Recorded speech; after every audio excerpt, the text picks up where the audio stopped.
Egunon guztioi eta ongi etorri bigarren kafera hasi dira inauteriak. Heiki. A ver, Boyurito, esako inauteriak horrenik hilabete barru.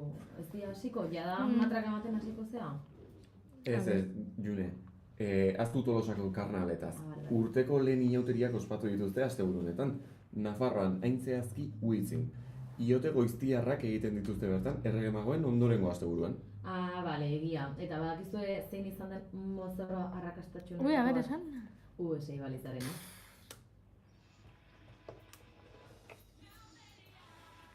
Julenek ez dela entzuten.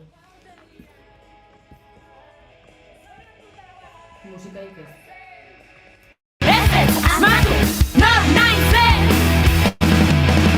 Artuaria Bago guztia Garto izati bat Prestatzen ari gara Ile orde bat Sudur gorria Trapuzarren bat Guazen plazara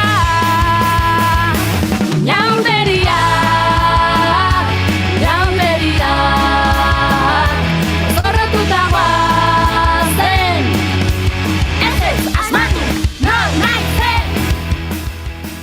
Ez nuen ezagutzen nik ene kantaken abesti hau, inauterien kanta hau, baina hau entzun da mozorrotzeko gogoa piztu zait eta gainera badakitze jantzi, Ile orde laranja bat. Izan ere, entzun bitxikeri hau, gaur urtarriak 12, ile gorriei musu emateko mundu eguna, harrapazen? Egun arraro hau Derek Forgik osatu zuen 2000 sortu zuen 2009an pertsona ilegorrien aurkako estigma eta jazarpenari kontra egiteko. Nola bururatu zitzaion? Antza denez, aurreko urtean 2008an Kick a Ginger Day ilegorri bat jotzeko eguna izeneko mugimendu bortiz bat piztu zen Ameriketako estatu batuetan. Badirudi, ilegorriak jotzearena South Park marrazki biziunen telesaiaren pasarte batek eragin zuela. Eta mugimendu hori indargabetzeko musuaren autu zitzaion Forgiri. Askoz polo jaua musuaren,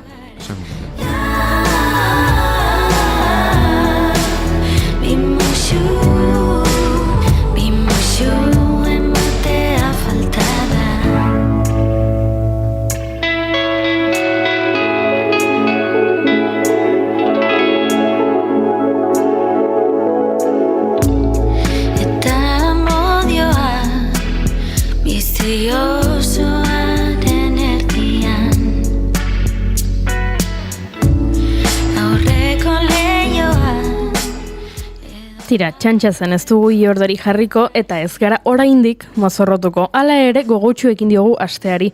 Gaurko efemeride batek albidetzen duelako guk gure lana egin ahal izatea. Izan ere, gaurko egunez, aspaldi, distantzia handiko irratimezu bat lehen aldiz bidali zen. Nondik Eiffeldorretik, noraino, Tunisiaraino. Eiffeldorrean 1889an Parisko erakusketa unibertsalerako eraiki eta inauguratua Parisko udalaren eskuetara pasa behar izan zuen Gustave Eiffeli emandako 20 urteko kontzesioaren amaieran, eta mundu guztiak pentsatzen zuen udalak jabetza berreskuratzen zuenean eraitsi egingo zuela dorrea.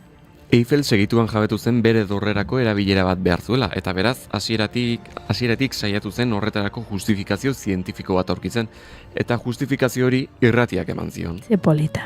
El cielo de París ve pasear al amor, amantes que van mostrando su aire feliz. Sous le pont de Bercy, un philosophe assis, deux musiciens, quelques badauds, puis des gens par milliers. Bajo el cielo de París canta el amanecer, la eterna canción de amor de esta vieja ciudad. Eugen Dukretetek 1888ko azaroaren 5ean Eiffeldorretik Panteoierakiko irrati bidezko morse bidezko lotura bat ezartzea lortu zuen 4 kilometrotara. Orduan Eiffelek dorrea irratiari eskaintzea erabaki zuen. Eta gaurko egunez 1908an Gustave Ferry ingenieritza kapitainak Eiffeldorretik ekialdeko gotorlekuekin komunikatzea lortu zuen. Hau da, 400 kilometrotara. Eta aurrerago bizerteko itsasbasearekin Tunisian 6.000 kilometrotara. dorrearen interes estrategikoa berretsi egin zen, eta horri esker Gustav Eiffelen kontzezioa 70 urtez luzatu zen 1910ko urtarrilaren batetik aurrera. Bagoazen Parisa.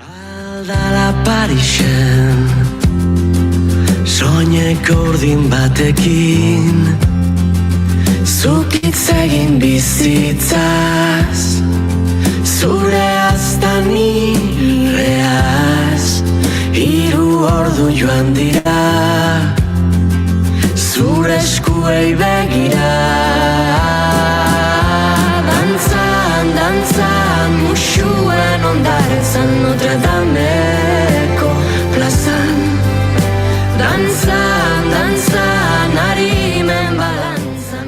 Eta horri esker guk irratia egiten dugu gure laborategi politonetatik. Une bereziak bizi izan ditugu hemen gure piano zaharraren albon. Bai, begira piano hori jo duen artistetako bat gaurko egunez jaio zen, zorionak eta urte askotarako Olaia Intziarte 2022an argitaratu zuen bakarlari gisa bere lehen diskoa, lehengo lepotikan burua, eta duela urtebete, urtarrilan, bigarrena Zerrautsa.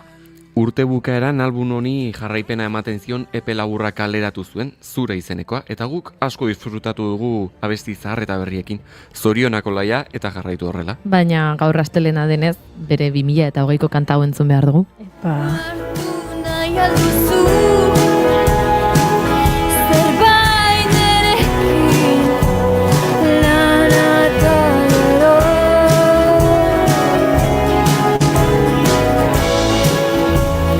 mundu aztagutaz solasteko beharra badago.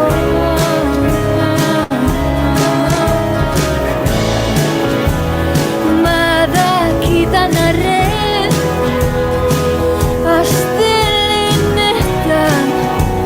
bizitzeko gogoa izatea. Iraultzaia da bai, gaur bizitzeko gogoa izatea beraz, hitz egin dezagun iraultzaz. 1964ko urtarriaren 12an, Zanzibarko iraultza piztu zen. Afrika ekialdean, 600 bat matxinatuk eraikin estrategikoak hartu zituzten goizaldean. Aurreko urtean Britainia handitik independentzia lortu arren 200 urtez Irla menperatu zuen gutxiengo arabiarreren esku zegoen gobernua. Horren aurrean alderdi politiko afrikarrak elkartu ziren. Ordu batzuen buruan gobernua eskuratu zuten eta Zantzibarreko herri errepublikoa eratu, baina gutxi iraun zuen. 4 hilabeteren buruan presidente berriak Tanganika irlarekin bat egitean negoziatu eta Tanzania osatu zuten. Kenya yetu hakuna matata.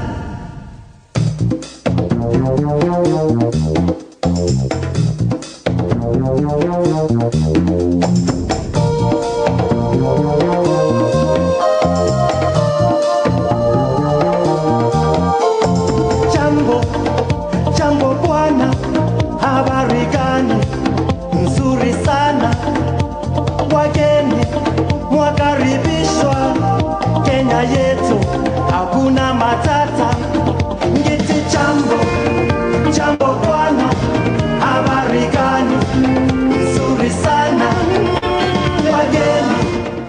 Bueno, euskaltzalea izatea ere bada iraultzaia izatea. Gaurko egunez hiltzen Josemi Zumalabe Goenaga 1983an 42 urte zituela, Estegorriko minbiziaren ondorioz. Euskaldunoen egonkaria sortzeko lanetan buru eta motorra izan zen. Euskararen eta herriaren aldeko militantea izan zen, gazte garaitik hil arte.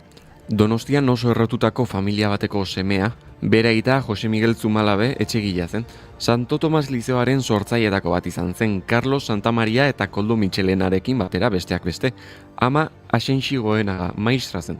Frankismoaren gordinean Donostian euskaraz eskolatutako ume bakarretakoa izan ziren Josemi eta bere arreba koro. Horrela garai hartako euskal kulturaren erreferenteekin harremana izan zuten. Lan ugari egindakoa da Zumalabe, argi aldizkaria berpiztu zuen eta ondoren beste zenbait proiekturekin batera Euskaldunon egunkariaren bultzatzailea eta eragile nagusietako bat izan zen. Bere testamentoak honela zioen. Jende gutxik izango du nik orain bezala jendearen maitasunaren adierazle hain argigarriak jasotzeko aukera. Maitatua sentitzen naiz alde guztiatatik, eta neure barnean ez da kabitzen horrek sortzen didan poza. Gainezka egiten dit emozioak eta negarrez urtzen naiz. Nire bizitzaren kapitalik handiena, nire inguruan sortu zaindan laguntasun oparo hau dela sentitzen dut. Oharkabean aberats sentitzen naiz. Manes julenekai Dezkaferik ez baina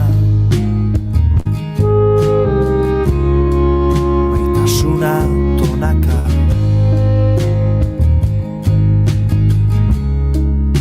Baionako leioan Otsaiak amaika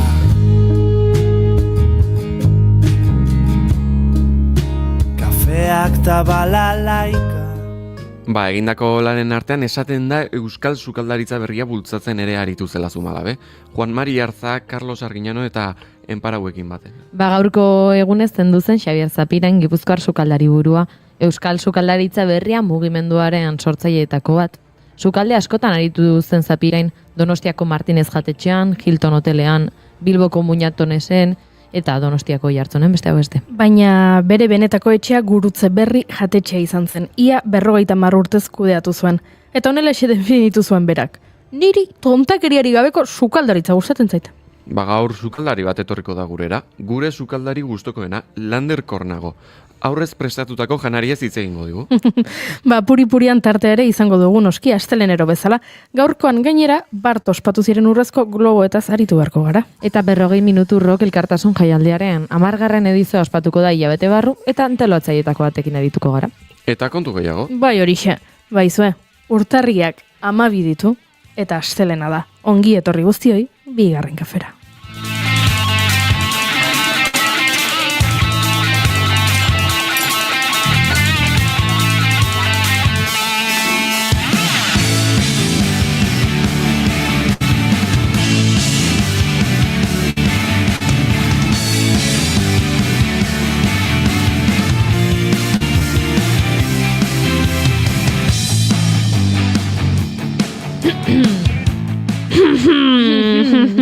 Zuekin, hementxe zulkata, hementxe dabilen hau, June, Romatet, Ibar guren egunon. Egunon. Zer duzu? Dantza atera zeigula pixkat aldre. Bueno. Hankaz gora astelena da, badakizue, gertatzen dira horrelakoak, 2026 da, eta hementxe daukagu Eneko Iturbe Otamendi egunon. Egunon, bai. Zondo zaude? Bai, nahiko ondo. Nahiko ondo, Bai. posta naiz.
I live my day as if it was the last. Live my day as if there was no past. Doing it all night, all summer.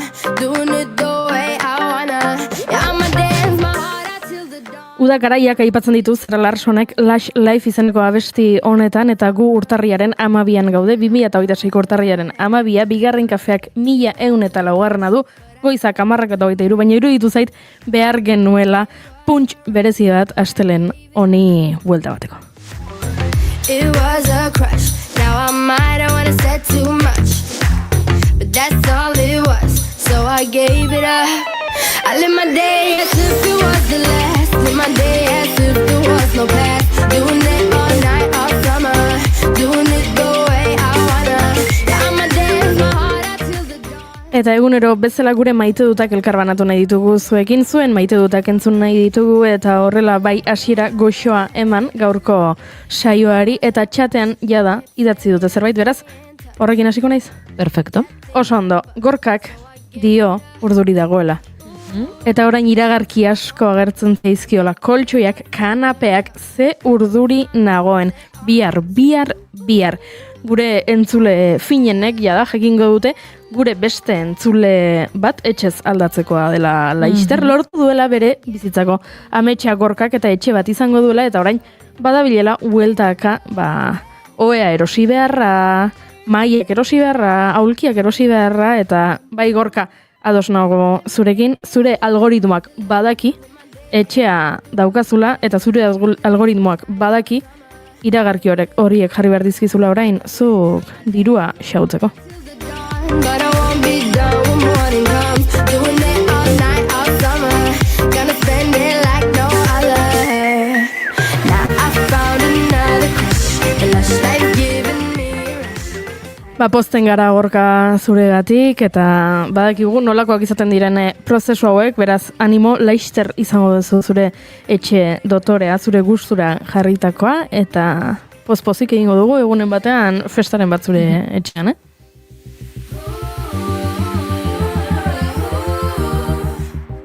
Baina mai honen bueltan gaudenok ere gure maite dutak elkarra banatu behar ditugu, beraz, June Romatet zuri dagokizu eguneko lehenengo maite dut elkarra banatzea. A ber, nik bi maite ditutelako ez dut zer esango, baina beti ezkerretik hasten gara.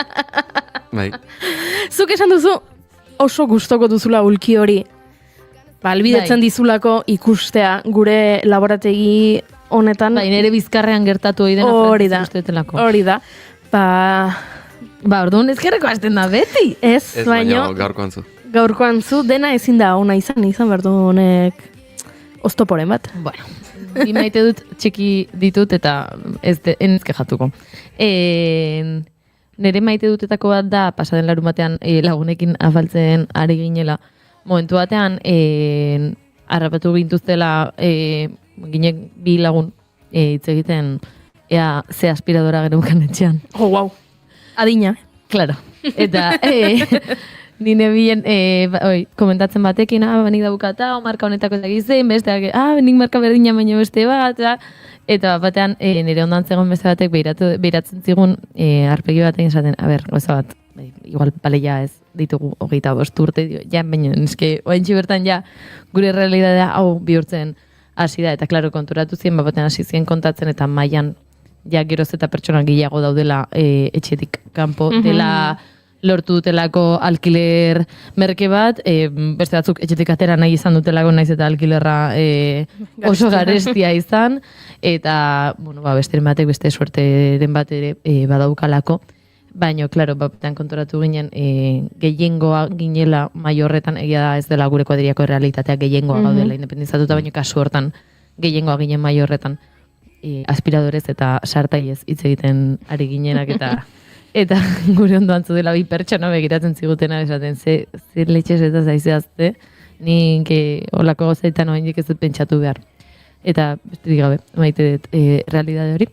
Eta beste maite duta da oaintxe bertan maite dutela afari horretan bertan ere gertatu zitzaidarako jendeak bapatean begiratzen ditela eta esateit. Baina zuk leheno linea hori etzen eukan. Eta, baina zuk leheno hor letra horiek etzen ditun. Azalean esan nahi duzu. Bai. Tatuajeak nijoa egiten, eta nik ez dut ez da esaten tatuajeak egite ditutenean, gurasoekin baitxagaten eta bernez pasatzen den, eta azkeneko tatuajearekin ere uste pixkat horrela pasatzen, afaltzen ari ginen, eta bapatean ere harrapatu nuen besoari begira, eta konturatzen hor linea bat gehiago zegoela leheno ez zegoena.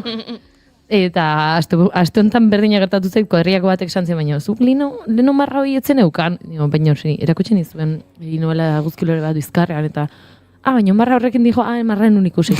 Eta arduan, grazia egiten dit, eta beti botatzen ditut barrak horrelako momentuetan. Nik galdera badaukat, afari horretan ondorio estatu zenuten zein den xurgagailu honena? Egin duzue horrelako ikerketa, merkatu ikerketaren bat jakiteko zein den honena, egian Gorkak jakin beharko du orain. Badago, marka bat oso ezaguna dena, ez? Xurgagailuak egiteaz gain, ilea lehortzeko produktuak, eta plantxatzeko, eta mila forma emateko badago marka bat, oso garestia dena, eta noski denek jartzen dutena oso ondo guk ez duguna ez probatuko. Nik egia da, suertez Olentzerok ekarri dela nire xurgagailu. Olentzerok xurgagailu bat ekarri dizu? Nik eskatuta. Bueno, tira. Nire amonak berdino dauka. Kasualidadez, olentzerok batera erosi zituen. Eta amonarekin justo ostiralean ere komentatzen, ondo da bile eta lezagize biak horrela. Nire arrauenta bat da. Nire kuadriakoarena ere, ez dia modelo berdina, baina biak oso pozti gaude, beraz gorka nahi izan ez gero. Hortxe, gomendioa. Gomendioa.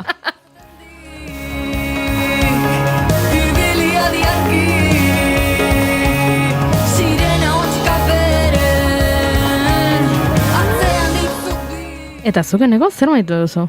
Ba, nik ere bi maite dut ditut. Esan, pentsatzen nuen zabertzola, nik ere xurregagailuak maite ditut. Ez. Bota, Maiteko biak. dituzu. Bota. Bai, bueno, lehenengoa da, ba, guru asteburuetan normalean kuadriakoak, ba, 6 aldera geratzen gara, nahiko berandu, ba, bueno.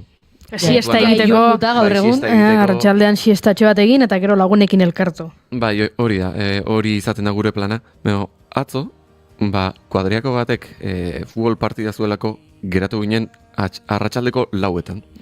Eta orduan, ba, ez dakit iritu zitzaian, arratsaldea askoz gehiago aprobetxatzeko aukera izan genuela, naizta partida ikusten neon, egia esango izuet ez genion atentzio ondiri jarri partidoari. Hori da betikoa, lasai. Eta, baina, bai, nik usteet, arratsaldea gehiago aprobetxatzeko, bueno, aukera polita izan zala. Bai, pasatzen da, ez batutan batean konturatzen za, etxetiko izago ateratzeak egiten diztula denbora gehiago ukitzea eta egun argiz ateratzeak ere eragina Bai, da. karo, eske gu azken aste hauetan, atea gera etxetikan eta esate genuen, ostra, ja, ilunduta dago. Hombre, eske arratsaldeko 6 da, Bai, egia da, gu- nik berdina pasen zaitela, lagunekin diskutitzen ibiltzen mintzat bosterdiak, ea norbait ateratzen den, baina bukatzen dugu zaitan ateratzen. Gauza bat esango dizuet, adinaren kontuak dira hauek, Ez adina. Batentzat, xurgagailuak bihurtu dira hizketagai interesgarriena, beste hartu da lehenago ateratzen bazara etxetik, gauzak gehiago egin daitezkela, gero hasiko zara goizean, ba, erretiro hartu dutenek bezala, pentsidunek bezala, goizeko bostetan ja Paseatzea. esnatu, eta 6etan Bai, kafea. kalera, eta egunkaria erosi, eta horrela esanez, eguna bestela ez duzula aprobetxatzen, eta... Bueno, ez Ez dakit lasai goizeko hori zuei bostetan- utziko dizuegu 30 gorakoi. Epa! Minutuak ez du segundurik galtzen iesean gabiltzan. Hori zen maite dut bat. Bai, Eta beste? bueno, bigarrengoarekin pixkat, gaiztoa izango naiz, maltzurra izango naiz. Onartu beharra daukat. Bota. Ze, asuntoa da gure, ba, bueno, nere ikaskide hori bat, orain Erasmusera doala. Ara? Eta, ba, bueno, nik ez dut aguantatzen.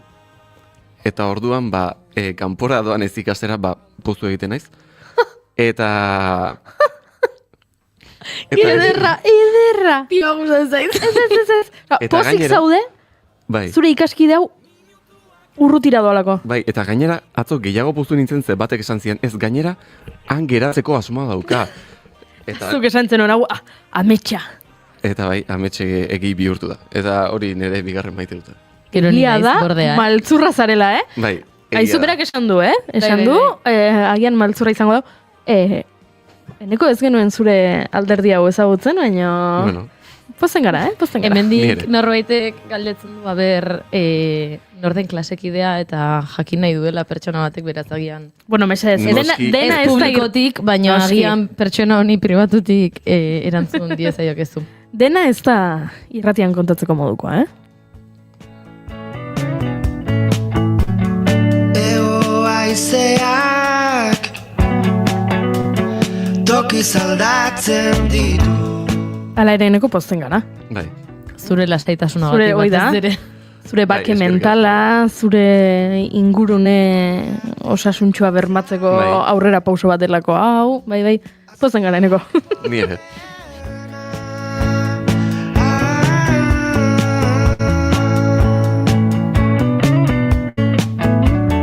Loratu dira.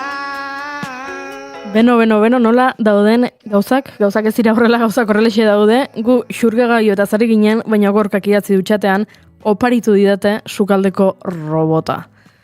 epa, hori da Horrekin ja. kategori, hori da Bai, nivela. beste maila batean. Hori, bai, beste maila batean zaude zukurkai. Gero, gure kolaboratzaile den Lander Kornago etortzen denan, galdetuko diogu, ea sukaldeko roboten inguruan ze iritzi duen, baina aizu gorka, posten gara niri ez dit inorko baritu, sukaldeko robota.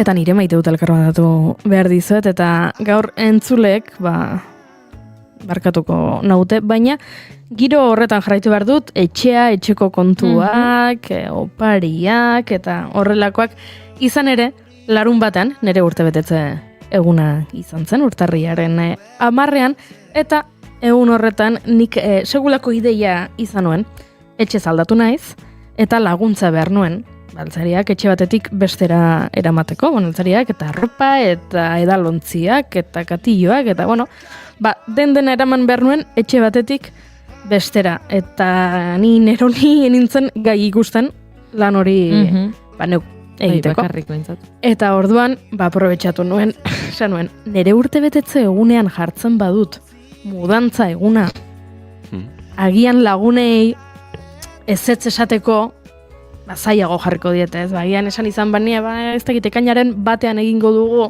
ekainaren batan, nola ez den nire urte betetzea, eta ez den data berezi bat niretzako, esango zuten, nik ezin dut, o ni kanpora noa, edo, baino, nik egin nuen, nire mudantza nire urte betetzegunen, eta orduan pentsatu zuten nire lagunek, urtetako opari ederra izango zela etortzea. Eta antxe, elkartu ginen, ez da, 15 bat edo elkartu ginen, engainatu nuen jendea, eta larun bat goizean, nire etxean elkartu ginen, hasi ginen tresteak eramaten, eta izan zen oso plan polita, agian ez da planik erakargarriena, ez? Bai. Ze nekatu egiten zara, buruari ere bueltak hemen martzaizkio, ze orain estreinatuko dudan etxe honek igo gaiurik ez dauka, eta orduan jakin behartzen nola eskairetatik, sofa eta oea eta koltsoia eta olako kontuak nola igo. Beraz, plan nekagarria zen, baino sekulako barreak bota egin dituen. Oso gustora ibili ginen, gero noski, joan ginen pote bat hartzera, joan ginen soziadera bazkaltzera, osatu genuen plana, ez izateko soilik lana. Eta izateko baita, gozamenerako tarteak ere edukitzeko. Baina, esan behar dut, asko unkitu nintzela, eta egunean bertan, pixka bat, unkitzeaz gain blokeatu ere. Ez dakit, sentitu nuen bapatean, zuk proposatu duzu plan zoro hau, dela berez putada bat, eta barkatu horrela hitz egitea, baina berez, da plan bat nekagarria, agian zuk larun batean beste zerbait egiten nahiago zenuen, lo egin edo mendira joan edo beste zerbait, eta ez anegon, baina antxe agertu ziren, 15 bat lagun, niri laguntzeko prest, eta ederra izan zen, eta horrek egin ninduen nolabait blokeatu bezala. Ez dakit sentitu nuen emozioek gainezka egin zidaten. Eta izan zen ederra, baino harrigarria aldi berean, gero esan zidan lagun batek berak bere ezkontzan horrelako zerbait sentitu zuela, ikusi zuenean antxe jatetxean, bere bizitzako jendea, pertsona garrantzitsuenak, han ikusi zituenean denak elkarrekin leku berean, berarengatik, eta berari ere gertatu zitzaiola nolabait bapatean garuna egiten zaizula gitzali edo horrelako zerbait, ez?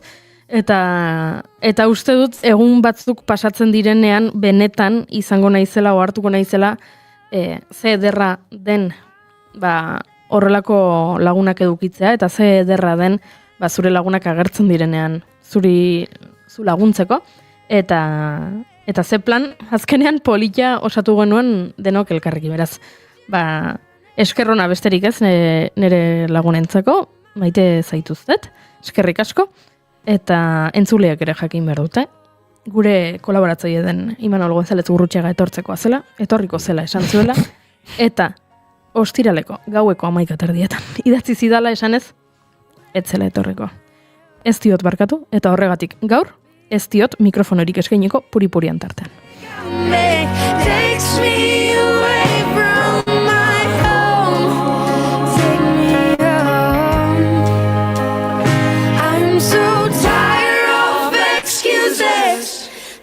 taking me away from my home.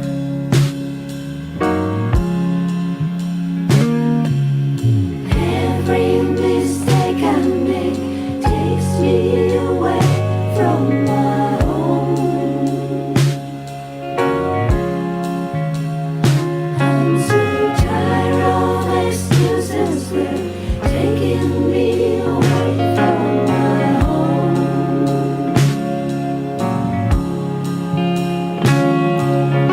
Every mistake I make takes me away from my home. Naiz irratia entzuten ari zara. Bilbo aldea, 92.2. Gasteiz eta Arabako lautada, 91.5. Donostia aldea, 93.8. Gernika, 96.7. Leitza, 95.1. Bortziriak, 103.1. Urola, 91.8. Goierri, 102.2. Legazpi, 94.6. Naiz irratia.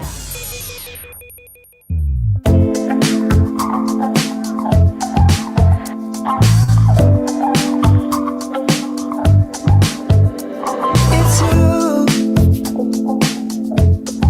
and I'm not getting over it. Esan dizut, puripurian tartean gaur Imanol González Gurrutxaga zinema zuzendaria ez dela gurean izango, baina lasai gu hementxe pres gaude, zoekin gure gomendioak elkar banatzeko, eta baita ere, Bart Los Angelesen ospatutako urrezko globoen sari banaketaren inguruan aritzeko. Baina gomendioekin hasiko gara eta gero urrezko globoetaz hitz egingo dugu, ze guk hementxe aurreko puripurianetan aipatutako hainbat pelikula eta hainbat telesail saritu zituzten. Do you think I'm cool too? Or am I too into you? Tell me what you want and you got it all. I wanna know you, give me all you got. That's cinema. That's cinema. Eta bitxia dirudien arren gaurko lehenengo gomendioa ez da pelikula bat eta ez da telesail bat. Telesail baten ondorioz sortutako edukia da. Horrela deituko diogu June Romatet, ze Junek gomendatu nahi digu One Last Adventure.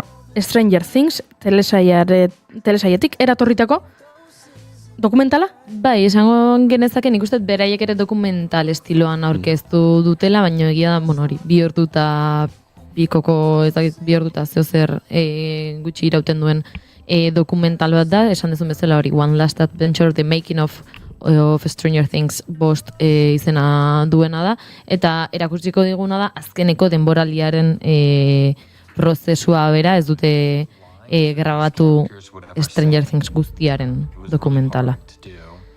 Netflixen ikusgarri dago esango nuke gaurtik aurrera, gaur bertan publikatu da. Jendea zai zegoen beste kapituloren bat egongo zen edo ez, ondo azalduko dizuet hau, baina kasu honetan atera dutena dokumental bat izan da, eta nik uste dut negarra eragingo duen dokumental bat izango dela, haiek ere negarra ez ikusteko aukera aukiko dugulako, bertan badakigu aterako dela edo ateratzen dela azkeneko kapituloaren irakurketaren momentua, eta handenak bilduta gela batean irakurtzen, eta irudiren bat edo beste ikusteko aukera izan dugu eta ikusten dira negarrez. Azkenean haien bizitzako serietako bat izan delako askorentzat, asko ezagutzera eman dira telesail honengatik, eta azken urteak hau grabatzen pasa dutelako beste hainbat proiekturen artean.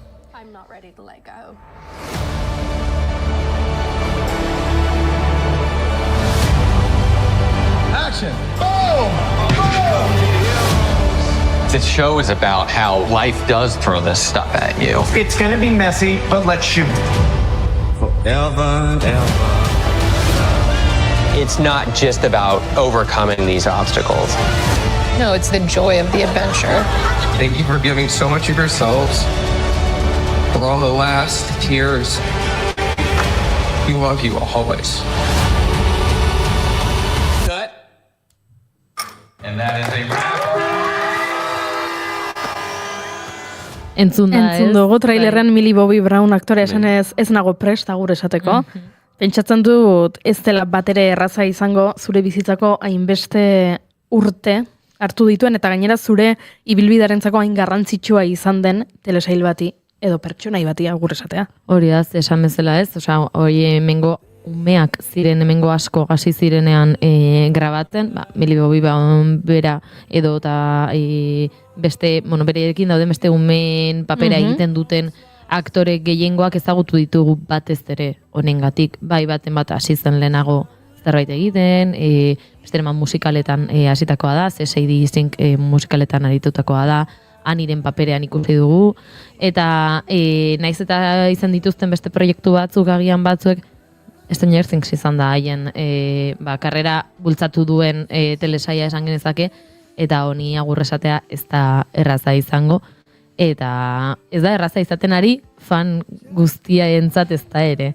Esan nahi dut, 5. denboraldia aterazela nik gomendatu nuen, 5. denboraldia aterako zela, eta azaldu nuen zati ezberdinetan argitaratuko zela, eta jendea erotuta ibili da. Argitalpen horien zain, ni besteak beste egon naiz zain, nekielako azkeneko kapitulu aterako zela, batean guretzat bat arratsaldea, urtarrilaren bat arratsaldea izango litzateken horretan ikusteko aukera aukiko genula, goizeko ordu bietan argitaratzen zen. Estatu Batuetan eta jende gehiengoa lotan egongo zen, beste batzuk parrandan goizeko ordu bietan, beste batzuk ikusiko zuten, ez dakit ikusi zenuen. Ez, nik ez, baina nik ezagutzen den lagun bat, ordu biak arte egon zena, zai, azken kapitulo ikusteko hori da. Nik egia da, nahiago izan nuela itxarotea, bateko bazkari guztiak pasa, etxera iritsi, pijama jantzi eta 2 ordu pasatzea telebistaren aurrean. Pixka bat gozatzen, sufritzen, negarrez, dena pasatzen, egia da, kapitulo horrek utzi zituela utxune asko agian erantzun gabe, eta horrek ekarri zituela 1001 teoria. Teoria ezberdinen artean, eta egia da teoria bat oso ondo garatutako teoria bat da, jendeak ikusi badu sare sozialetan, teoria bat garatu zen esaten ez urtarrilaren 7 argitaratuko zela beste kapitulu bat, bazeudelako hainbat pista uzten zituen aseriak, bazeudela utxun hori erantzungo ziela, pertsonaia batek ikustarazi nahi izan digula gauzaren bat edo beste, eta orduan hor falta den informazioa eman guztutela kapitulo horretan, badakit jendea zai egon zela kapituloetara zergatik. Ze pasatzen da, hori esan bezala ez, arratsaldeko 8 Estatu Batuetan publikatzen da, beraz, 7 arratsaldeko 8 Estatu Batuetan hemen dira 8 ordu biak. Eta jendea egon zen ordu biak arte zain, ea argitaratzen zen 8 horretan, etzen argitaratu ezer. Telesaia bukatuta dago. Bakarrik jendeak zuela sinestu nahi, ez, bukatuta dagoenik edo. Badira beste hainbat teoria esaten dutenak telesaia ez dela hain ondo bukatu edo hain ondo itxi, 5. denboraldi honetan, Duffer anaietako bat, Duffer anaiak dira sortzaileak, Duffer anaietako bat banandu egin dela, eta egon dela ez, justu 5. denboraldi honetan banandu da, eta pertsona bat falta dela bere inguruan, eta esaten da agian pertsona honek zerikusi handia eduki duela telesailean idazterako momentuan, eta lagundu duela telesaila hau idazten, naiz eta ez duten, hori, bere bikotea ez da momenturen batean aipatu idazle moduan, baino bada teoria bat ez, kasualidadea pertsona hau falta den momentuan utxune asko gertatu direla. Nik uste dut, telesailak ireki zituela 1000 ate eta oso zaila zela istea denak eta ondo istea. Egia da, badaudela utxune batzuk, pertsonaiaren bat falta da, batean bukaeran, eta ez dakizu zergatik falta den pertsonaia hori. Spoilerrik gabe, baina oso ondo bukatzen da dena, ez dakit oso... Bai, oso zoriontxua. Hori da, oso zoriontxu uzten zaitu, ohituta gaituenean telesaia honek, denboraldiro protagonistak hil edo protagonistak sufritzen ikustera, batean dena oso polita eta alaia da, orduan ulertzen dut hainbat teoria sortu direla ez, utxune horiek betetzearen asmotan, Nik gozatu dut ikusten telesareetan, teoria horiek esan barra dago, jendeak denbora libre handia asko dauka mila gauza lotzeko. Baina, bueno, nik uste, telesaia honen itxiera moduan plan polita izan daitekela ikustea dokumental hau, jaituta gaituzte gauza luzeak ikustera, beraz, 2 orduko dokumentaltxo bat ikustea plan polita izan daitekela, eta nik bintzat badukat arratsalderako plana, eta gogo handia beraz.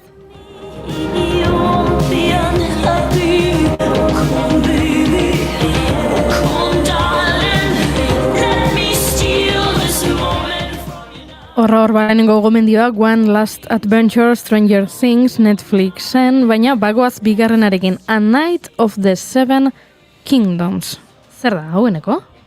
A Night of the Seven Kingdoms, bira, hau da, igande honetan estreinatuko den telesail bat, lehenengo kapitulua igande honetan izango da, guztira 6 kapitulu izango dira igandero bat, HBO Maxen estreinatuko da, eta hau da, ez dakit nola ditu, baina izotza eta suaren unibertsoko beste historia bat, George R.R. Martinek sortutakoa, askok ezagutuko duzue Game of Thrones liburuak idatzi zituelako, eta orain bere beste liburuetako adaptazio bat egingo da, Tales of Dunk and Egg izenekoa, baina A Night of the Seven Kingdoms izenarekin itzuli dute, ez dakit zergatik izen aldaketa hau, baina bueno. Eta hemen kontatzen da Zerdunkanen abenturak, zaldun hasiberria da eta onpuska bat. Eta bere ezkutari gaztearekin ek izenekoa, honek benetako sekretu bat duena, ondoren ezagutaraziko dena zein den sekretu hori, mendebaldean zehar edo kontinente horretan zehar, txapelketa eta arriskuei aurre eginez, abenturak izaten dituzte. Hau Game of Thrones historia baino 100 urte lehenago gertatzen da, eta hemen Targaryen etxea, oraindikan bere agintaldian dago. Orduan, gehiago jakin dezakegu, Targaryenak nundikan datoz, eta behaien historiaz.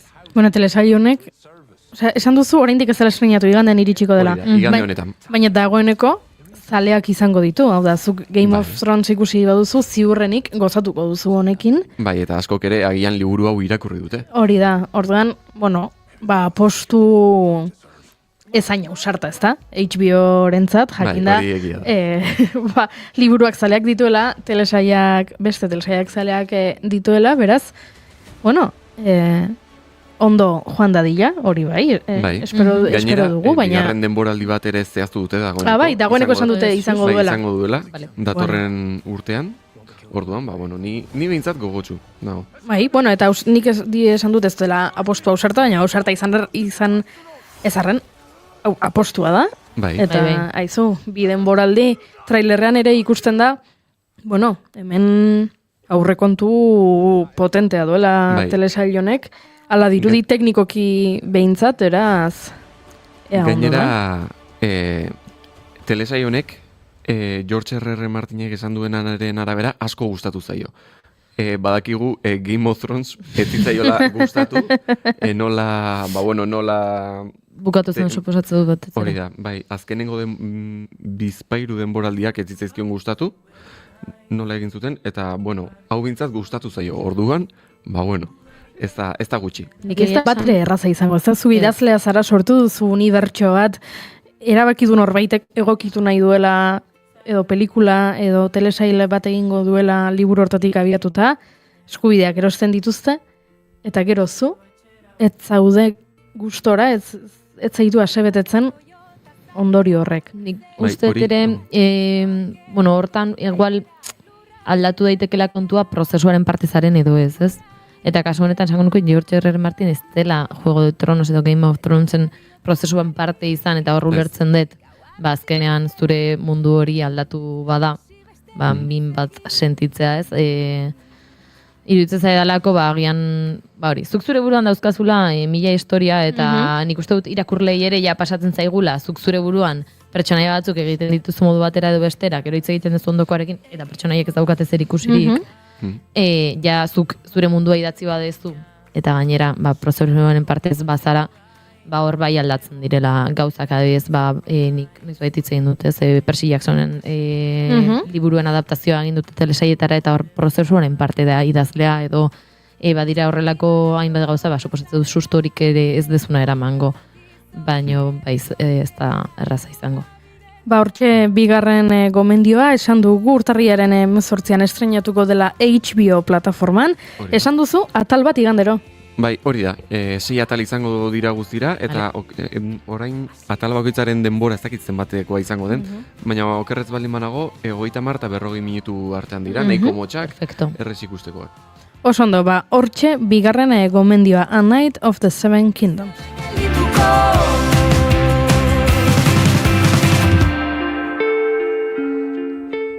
Eta begirenik, jada, duela egun batzuk, estreinatu den telesail bat ekarri dizuet. Machos Alfa izena du telesailaren 4. denboraldia. Hobe esan da, telesail hau 2022an estreinatu zen, eta oraintxe estreinatu berri da 4. denboraldia. Eta zergatik dakarnik ona telesail hau asko gustatu zaidalako? Ez. Eztabaida, nolabaiteko eztabaida, eta burua ustea sortu duelako, nire barnean, eta oraintxe kontatuko dizuet zergatik.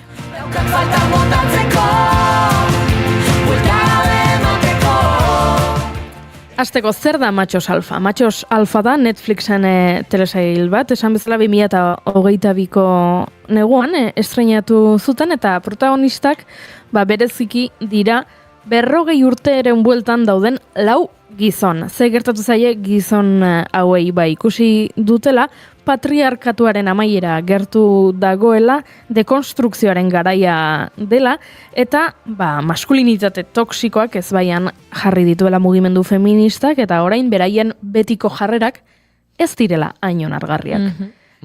Bakoitzak bere berezitasuna, bat bada telesail ez telebista kate bateko horrela produktore ekoizlea handi bat, eta bera oso gustora dago bere postuan, eta uste du etzaiola inoiz ezer gertatuko, gizon bat, bere diru potentea irabazten duena, eta oso pozik dago horrela, pixka bat, bere lankide diren emakumei jaramon gehiagirik egin gabe, badago beste bat dibortziatuta dagoena, eta alaban erabe bat daukana, eta alabak baditu bentsaera feministagoak, eta berak batzuetan ez du alaba ulertzen, badago beste bat polizia dena, ezkonduta dago, baditu seme alabak baita ere, eta horrelako festa etxean, eta beste bat badago, nola esango dugu, ligoia deituko nioke, gehien oso arduratuta dago ligatzearekin, hori da bere helburu nagusia bizitza honetan, ligatzea eta larrua jotzea, eta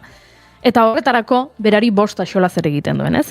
Engainatu behar balin badu, zurrasan behar balin badu, 4 gizonak hauexek dira. Eta esan bezala, telesaila oinarritzen da, konturatzen direla beraiek, beraien betiko maskulinitatea, gatazkatsua dela, eta beraien jarrera batzuk ez direla onargarriak. Eta horretan oinarrituta egin dituzte hainbat denboraldi. Orain 4. denboraldi honetan, hildoak berbera izaten jarraitzen du, baina 4. honetan, agian 40 urte betetzearen krisiaren erdigunean daude, eta badaude beste nolabaiteko arazoak, ez? Aitatasuna, familia, ez dut gehiegi kontatu nahi, spoilerrik ez egiteko, baina hortxe berez humorezko telesaila da, eta esan bezala, aurreko denboraldietan landu dituzten gaiak landuko dituzte, agertzen dira oraingoan ere gestazio subrogatua, ez? Agertzen da baita ere, ez dakit, amatasuna eta depresioa, erditze osteko depresioa, zer gehiago, homosexualitatea eta konbertsioterapia hauek, ez, batzuetan izaten direnak homosexuala izateari uzteko ikastaroak. Gai interesgarriak jorratzen dituzte, eta zergatik ekarri nahi nizuen, zalantzak sortzen dizkidalako ikusi dut, eta gustora ikusi dut, zenik 4 protagonista hauek ikusten ditut karikatura baten modura. Eta nik argi ikusten dut gaizki jokatzen dutela. Eta beraiek dituzten jarrera hauek ez direla egokiak. Eta ikusten dut gidoilariek barre egiten dutela. Jarrera maskulino, toksiko, matxista horietaz. Jarrera matxista horietaz barre egiteko dela. Eta sartzen dituztela horrelako bereziki emakumeek, telesaian agertzen diren emakumeek, txertatzen dituztela diskurtso feminista interesgarriak eta horrek sortzen duela nolabaiteko eztabaida interesgarria. Baina kontua da, iruditzen zaidala jende askok ez duela karikatura hori ikusten, eta jende askok empatizatu egiten duela lau gizon hauekin, eta uste dut hori oso oso arriskutsua dela. Zezuk hor ikusten balin baduzu gizonai gizajo bat eta biktima bera da, eta agertzen diren emakumeak erotuta daude, eta orain daukaten diskurtso feminista hori radikalegia da. Ze hori pentsatzen dute pertsonaiek, baina zuk ikusi behar duzu pertsonai hori dela oker dagoena. Eta berez karikatura bat dela, eta berez inguruan dauden beste pertsonaiek arrazoia dutela, eta ez beraiek bere matxismoan, baina uste dut jende askok konektatu egiten duela lau gizon hauekin.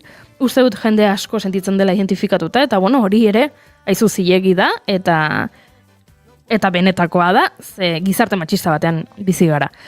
Baina muga oso zaila iruditzen zait, oso lausoa iruditzen zait, eta nik ez nuke nahi jendeak beraiekin empatizatzerik, eta beraien diskurtso matxista hori barneratzerik benetan beste dozer baino asko zilegia balitz bezala. Eta orduan ekarri dizuet telesail hau batetik, esan dizueten, nik barreak ere bota ditut eta disfrutatu dut eta gauza batzuk interesgarriak iruditu zait, baina bereziki esan nahi nizuen filtro batekin ikusteko, betaurreko moreak jantzita ikusi beharreko telesail bat dela, eta ikusten baduzuen mesedez egiteko zuen buruari gero, ez dakit filtroa ezarri edo autokritika edo pentsamentu kritikoarekin ikus dezazuen eta hausnartu, ze egia da azaleratzen diren gai batzuk oso interesgarriak direla eta ematen dutela eztabaida gehiagorako. Beraz,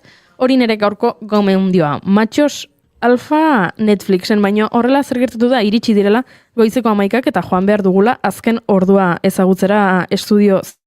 Bertan baitago gure lankide Itxaso Leon Kareaga. Egunon, Itxaso.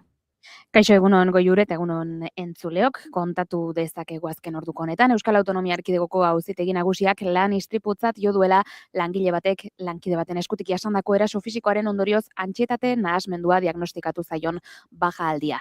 Komisiones Obrerasek ohar baten bidez jakinarazi duenez, biek lan egiten zuten erreforma enpresako kontingentzia profesionalak kudeatzen zituen mutua batean, egoitza Elgoibarren zuena, eta epaiak enpresa hori zigortu du. Sindikatuak mutuak aritzen diren zigorgabetasun esparrua salatu du eta azpimarratu du kasu honetan txostenean antsietate egoera lanarekin lotuta zegoela onartu arren gaixotasun arruntera bideratzea erabaki zela.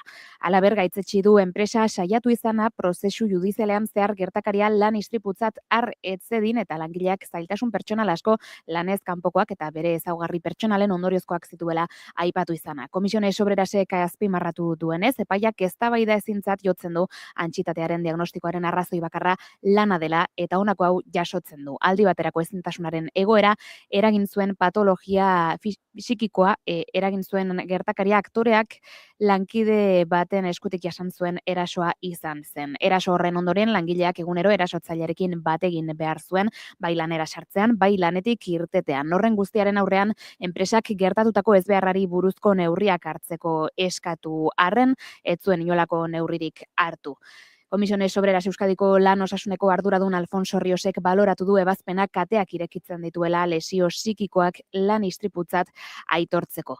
Eta bestalde kontatu behar dugu, 3 ibilgailuk talka egin dutela gaur goizean Txorierriko igarobidearen inguruan, Bizkaia 30 errepidean, Lezama parean eta Barakaldorako noranzkoan. Ezbeharra goizeko 8 eta 20 gertatu da eta pertsona bat zauritu da. Ondorioz pilaketak sortu dira Lakuako Segurtasun Sailak jakinarazi duenez. Beranduago 9:30 zirenean 2 kilometro zeuden, baina garabiak ibilgailuak errepidetik kentzeko lanetan ziren jada. Pertsona bat zauritu da eta bertan hartatu dute. Eta amaitzeko uneotan errepidetara begira kontatu dezakeguna 3 kilometroko autopilaketak daudela une honetan AP8 errepideko 0 kilometroan, alegia Irunen eta Baionako norantzkoan. Adiberaz puntu horretan, besterik ez da informazio praktikoari dagokionez, 12etan jarraituko dugu egunekoen berri ematen. Eskerrik asko itxaso esan bezala 12etan gehiago guk orain aurrera egingo dugu eta aurrera egingo dugu betiko abesti honekin jada gurean ohikoa bihurtu den abesti honekin. Dale, ez da honen bale, entretenitzen gera bidote balde, frenorik gabe, taldakan bera, norabiderik gabeko bela, batzutan negar bestetan algara, dudan egunaren arabera, goizera, goizero, batzuetan erota bestetan bero, onkiotan bezala, txarra den lekuan nona ere bada, ta honean bale, ez da honen bale, Abesti hau jartzen dugunean gure entzuleek badakite zer datorren sukaldaritzaz hitz egin behar dugula eta gaurkoan urdurinago ze gure kolaboratzaile Lander Kornagori aitortu behar diogu guk hemen gure estudioaren parean badugula supermerkatu bat eta batzuetan irratsaioa amaitzen dugunean eta irratsaioa amaitu ondorengo lanak bukatzen ditugunean supermerkatu horretara joaten garela aurrez prestatuta dauden albondia batzuk erostera.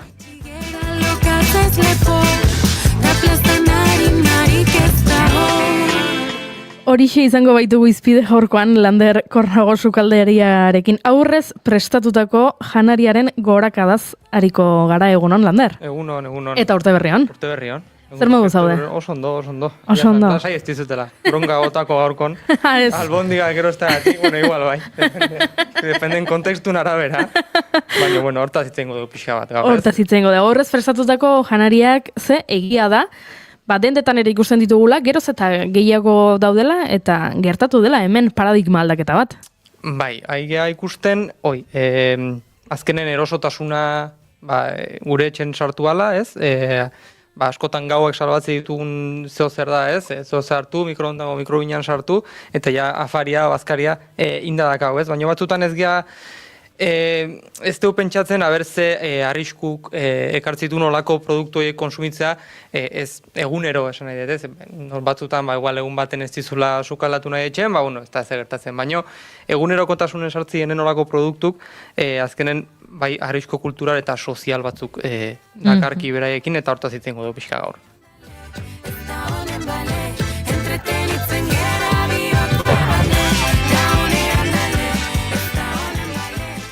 Ze egia da, batzuetan zerbait oso erosoa denean, aztu egiten zaigula, arriskua duela atzean. Ze erosotasuna da honen erakargarritasun nagusia. Bai, baina batzutan ez dugu pentsatzen ze galtzen nahi gehan. Erosotasun horren truke ez. Azkenen oso eresa da ikustea zergatik eukiduten arrakasta olako produktuk, azkenen nagusian da denborarik ez daukagolako, etxea berandu iriste galako, nekauta gaudelako, eta askotan sukaldatze o etxean sukaldatze eguneko traba bat bihurtu dugu, gu geuk, pertsona bezala, traba bat bihurtu dugu.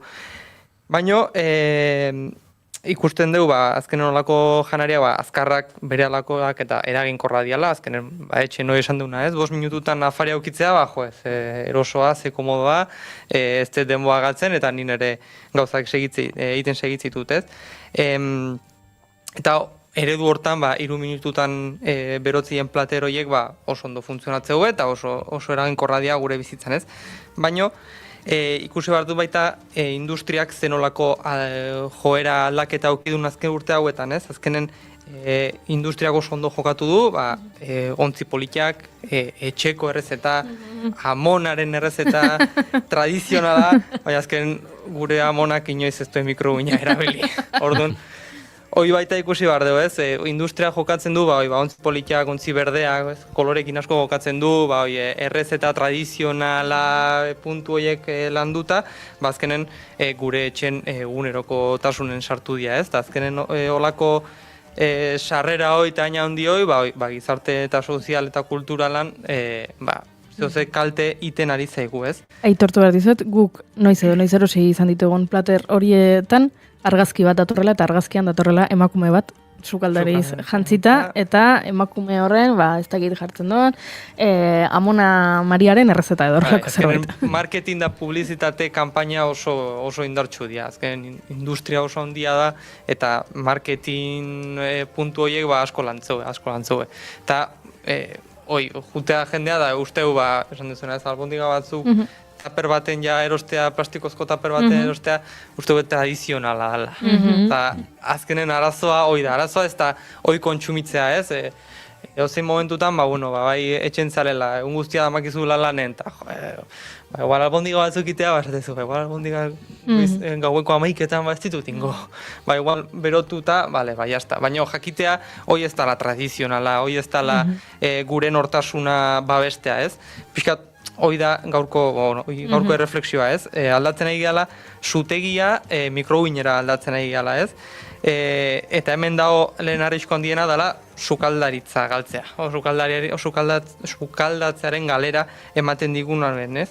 Azkenen lehen sukaldatzea zen jakintza transmititzea, lehenengo da behin, elkartzeko aitzakia eta nortasuna, gure nortasuna. Azkenen nortasunaren parte bat izan da, eta hori pixkanaka galtzen hasi da olako produktuen sarrerarekin. Gaur askotan mugatzen da, sukaldaritza mugatzen da, ontzia ireki, plastikoa zulatu, mikroginan sartu eta soinu itxoen, eta jazta, bazkaria inda dago. Eta azken sukaldatzea ez da ikasten 800 wateko potentzian jarraibidekin. Orduan, ez dira familiara pasatako errezeta tradizionalak, ez dira nortasuna, ez da denok batea mai baten eixitzea, eta azkenen hori da kulturalki galera gehien egiten duna olako produktuek, ez da. Azkenen sukaldaritzari sukaldatzen duzten diogunean, gero gure gorputzan gertatzen diren gauzak ez dakigu zer jate deun, azkenen garrantzitsuna da, zuk taper baten egoste duzun edozen produktu bat, zu tapera ikustezu den oso politia, oso berdea, eko, bio, vegan, nahi dezun guztia, baina hor barrun dagoena, betasa berzer daun. Eta hor azkenen guko jate deu eta hortaz elikatzea. Hori baita, arrisku garrantzitsua da ez, bai darela marka batzu da, produktu batzuk pixka zaintzen duela bere antioksidante produktuak, estabilizante, olako gozaguiek entzen nahi dinak, baina azken industriak nahi duna da gehien saltzea eta bere produktua gehien aguantatzea supermerkatuko linealen. Orduan beti jolastegue kontserbazio zeozarekin, gasekin, batzutan baita hainbat produktu kimiko ere sartzen dira janari horietan, azkenen eragin bisualki oso politiak izateko eta koloreaz galtzeko, usainaz galtzeko eta dena, eta azkenen hori da guk jaten duguna, ez? Orduan horrekin baita pixkat kontuz ibili behar dugu, ez? Eta azkenik baita arrisku kulturala. Azkenen gastronomia ez da bakarrik janaria, eta gure kasun gehiago, azkenen gastronomia kultura da. Eta horren, aurrez prestautako janaria gehiegi erabiltzen baldin badugu, gertatzen zaiguna da, gustua homogenizatzen zaigula. Edozein lekutan, munduko edozein lekutan, gute baldin baza India, kurri berdina jango zu, lasaña bera italian, hoi asko tegiaki bera jango duzu, edo hemen marmitako bera jango duzu. Azkenen gustu horren homogeneizazioa gutzako izango da, bakoitzako bere familiko errezetak, bere herrialdeko errezeta guztik badenak parejatzea, eta homogenizazio izango ditzateke beste arrisku kulturala gu jasango deuna, ez? Eta hori, azkenen galtzen dira, denbora eskatzen dugun gixatu ezberdinak, tokiko errezetak, azkenen imaginatu dena hola jaten no kontsumitzen azten baldin badeu, imaginatu Italian marmita dagoa jatea.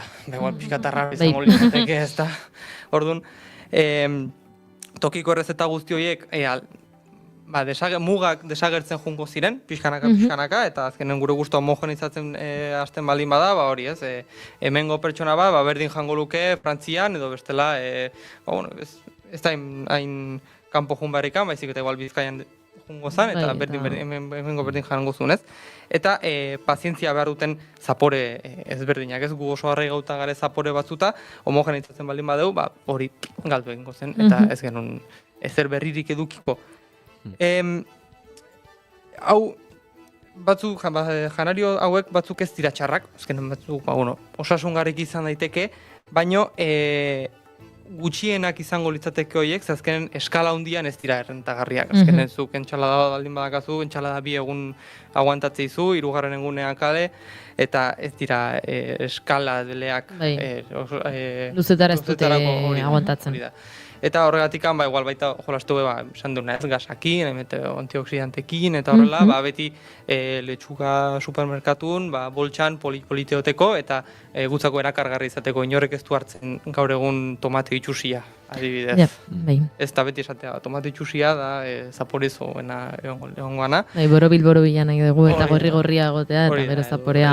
Sagarra brillante nahi diteu, edo azenari perfecto nahi diteu, igual etortzen baldin bada, igual pixka marroigua etortzen baldin bada, ez teuna. Ez teuna bota ite deu, eta azkenen ez da kontsumitzen. Eta horregatikan, industriak asko jolastu barrekirik, ez? Hainbaten zeratukin, borobila izateko, formak asko mantentze dituzte, azkenen gure ikusten baldin badeu, tomatea, sagarra, udarea, edo zer gauza gure buruan daukagun formarekin pixkat aldauta baldin badao, ez teu nahi. Instintoki ez teu nahi, eta uste du txarra gongoala, eta ez teu jaten, ez? Eta horregatikan industriak errentagarri izateko eskalablea izan behar du, eta dena berdina izan behar du, ez? Eta azkenen baita eragin soziala. Azkenen beste puntu garrantzitsu bada, guretzako gehien bat baita, azkenen janaria espazio sozial gisa ulertze dugu hemen, ez? Lehen jatea eguneko unea zen, elkarrekin elkartzeko, gauzak partekatzeko, nola ongean, zen mozgunda gure eguna, pixkatu hitz egin, partekatu, eta aurrez prestatutako janaria ez du partekatzea eskatzen. Azkenen bakoitza bere platerakin, bere buruko mugidakin, da bere mundun sartzea, eta jazta orduan ez du partekatzen, ez? Azkenen imaginatzen zute igual, guantxe gu berrik izan diala afari bat, bakoitza bere plater prepauta dakana, azkenen hori da pixkat baita beste kontrapuntu bat, ez? Emateu fetxa esata batzuk iritsi baiela guk sukaldatzen hasteko, partekatzeko, ez? Azkenen, imaginatu kuadriakin jute zeatela soziadea parranda baino lehen, da bakoitza bere planterakin dagoen, da zuen sukaldatzen, ez? Azken xarma hori galtzen baldin bada baita, baita arriskutsua da, ez du mairik behar, ez du elkarrizketarik behar, olako janaririk, eta pixkanaka gizakiok dugun erritual zarrenetariko bat, azkenen janaria partekatzea eta karrek partekatzea errituala da betidanik, gizakia danetik, eta partekatze eta elkar banatze hori, pixkanaka galtzen ari da ere bai, ez? Eta hau esan da gero, zet esan nahi hau beltza denik, ez da ez zuri ez beltza, azkenen badauka bere lekua, badauka bere funtzioa sozietatean, baina askotan ez dugu pentsatzen ze galerak eduki dezakegun gure nortasunan, gu familia bezala, gu gizakio bezala, ez dugu asko pentsatzen, azken erosotasuna erregea dalako, gaur egungo gizartean, eta arazoa ez da erabiltzea. Azkenen arazoa da sukaldatzearen ordez bihurtzea, ez? Azkenen esaldia gaur ez dudat sukaldatzeko astirik esaterik, jadenik ez dakit sukaldatzen esatera pauso oso txikia dago. Gure gaur ongo soziadan, eta azkenen hori da pixkat gaur esan nahi nuna, ez? Pixkat salbuespena behar lukela baita ere, ez? Zure egunerokotasuna beharrean, noiz behinka behar baduzu, noiz behin jateko ez da arazoik. Hori da. Azkenen, baita ulertu barra dago, igual goizeko 9 atea etxea, eta gaueko 10etan iristen baldin bazea lanetikan, ez da inoa jun bazun, ez da izein. Edo ordu asko lanean pasatzen dituzu, eta gero umeen motxilak prestatu behar dituzu urrengo egunerako, eta ama ospitalean daukazu, eta edozein gauza, baita ulertzen da, batzutan, hori edukitzea, hori esku sartu horrekin, eta egun baten prestatu, ez da ezer gertatzen. Gauza da, egunero ohitura bihurtzen baldin bada, etxea iritsi, zeozeatera, mikrobina sartu eta afaldu, hor da arazoa. Eta gero, zure kabuz zehoz egin nahi baldin bazu, igual, egun baten benazo amatizu da, gaur lekakin goitut. Eta, hostia, nola itean, nundikan hasten nahi zebeat, hoi da arazoa, ez da egun baten, hartu, ez sukaldatu, berotu, jan, eta jazta, ez da, arazoikan. Ni iruditzen zait, egia da, geroz eta gehiago entzuten detela, ez, badago sare sozialetan justu azken aldian atera zaizkit bideo batzuk. Nere umeek ze ezingo dute esan eretaz, edo ze esango duten eretaz, ez? Eta bideo horietan asko ateratzen da, jendea esanez, nere umeek ez dute esango, ez bazkaria gaur nire amak prestatu dit. Jo, eta niretzat egia da, sukaldean sartu eta denbora dut pasatzea, bertan egin beharreko otorduak prestatzen edo badela lasaitzeko momentu bat, jartzen deten zunedeten zerbait, o serie bat, o dena delakoa, eta sukaldatzen jartzea, aita entzuten ari bazaitak, kozinatzen jartzea, badela denbora bat, hartzen detena gustora, baino, iruditzen zaite azken aldean edo gure generazioan ez dela pasatzen den zerbait. Eta ikasle pixuetatik hasita ere.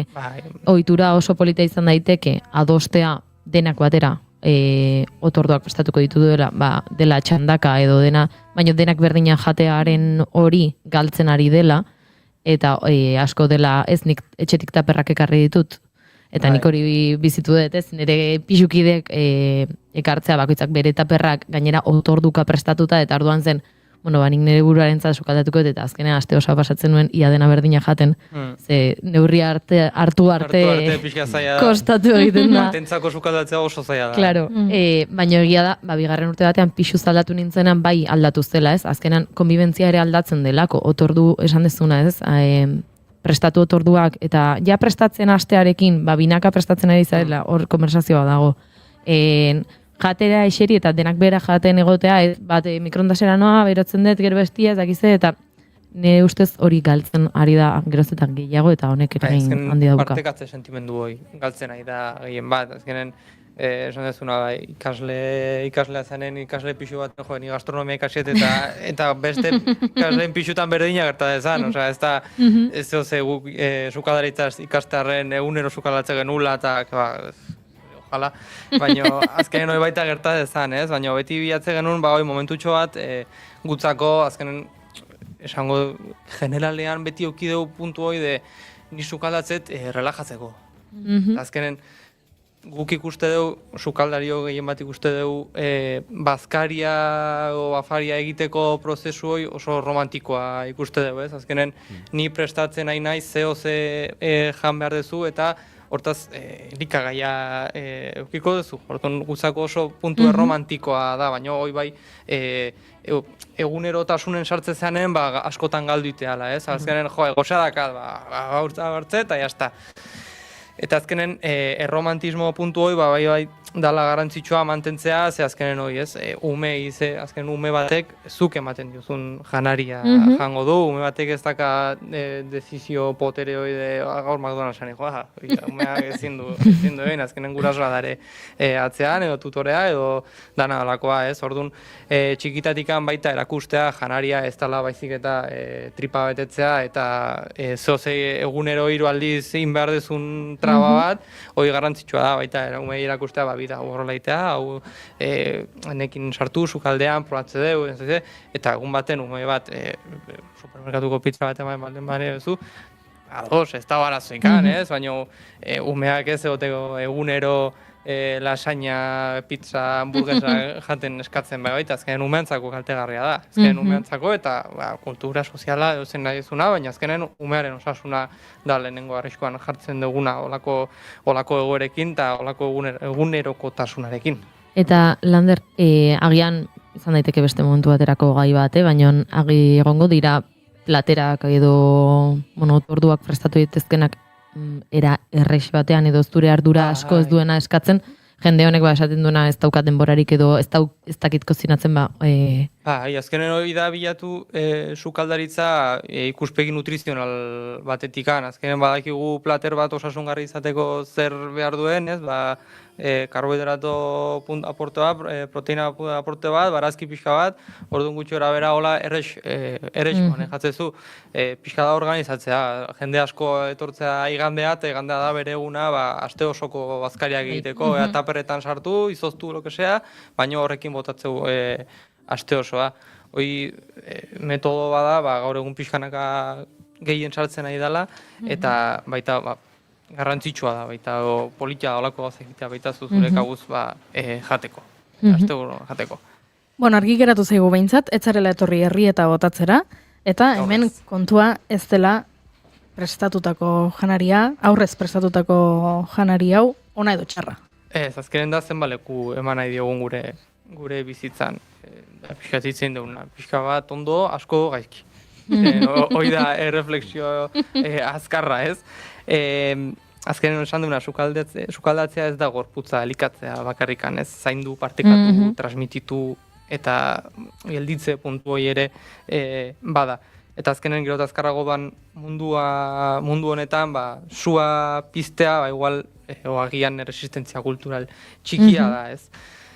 Bukatzeko, esaldi potent, horrekin bukatzeko, bai, sua piztea, erresistentzia kultural txiki bada, oso, ados nago, bota dituzu, horrelako perlak gaur, Lander, asko gustatu zait, aurrez prestatutako janari hauetan paketinean amonaren argazkia agertzen dela, baina amonak ez zuela mikrowinik eduki, hori asko gustatu zait, eta zalantzari gabe sua piztea, erresistentzia ariketa bat dela, hori ere, zalantzari gabe, guztiz ados gaude zurekin oso interesgarria, gaur ekarri diguzun gai hau eta gogo eta hau, Lander.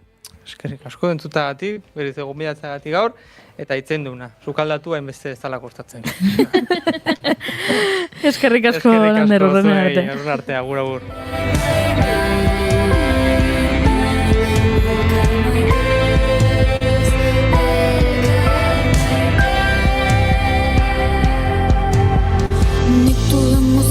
Ez bada zuretako ere izango, ez dut eustako nahi.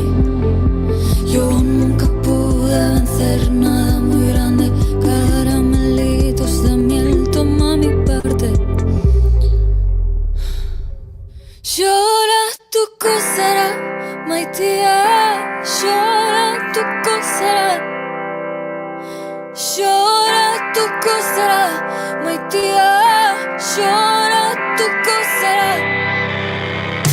Lloratuko zara, maitea, lloratuko zara. Lloratuko zara, maitea, lloratuko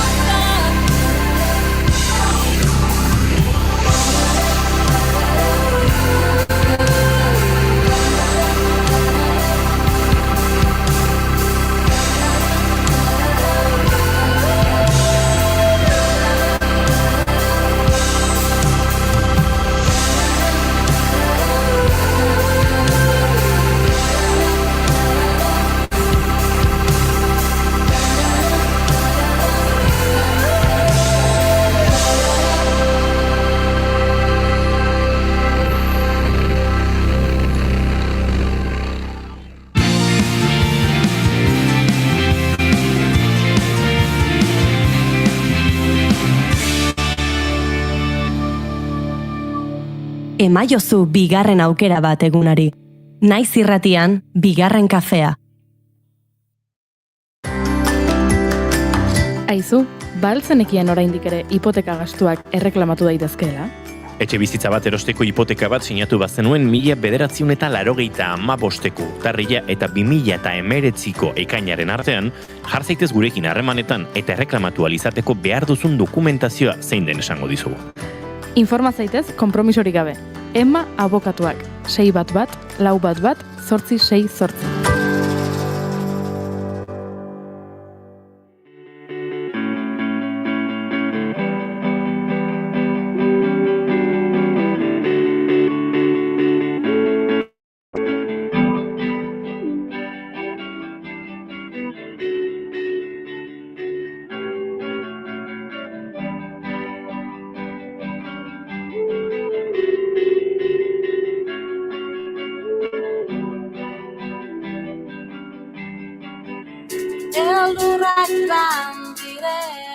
Landako gunea, gune bat eta bi oholtza. Musika etengabe eta publikoa gunearen alde batetik bestera, une batzuetan lasterketak ere ematen mugimenduak izaten dira gainera, batez ere talde gustukoena ikusteko lehen hilaran tokia hartu nahi baldin bada. 9 urtez ospatu den jaialdiak berriro ere ateak irekiko ditu otsailaren 21 eta 10. urtez ospatuko da 40 minuturok.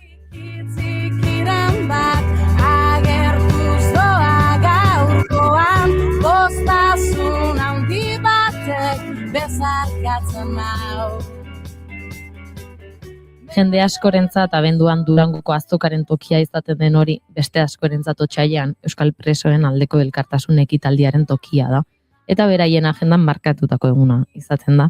Goizetik hasi eta ordu txikiak arte musika taldeak bata bestearen atzetik jotzen entzuteko aukera izango da, besteak beste aurtengoan, Zea Maiz, Brigadeloko, Nasker, Ez eta Martela Sarte.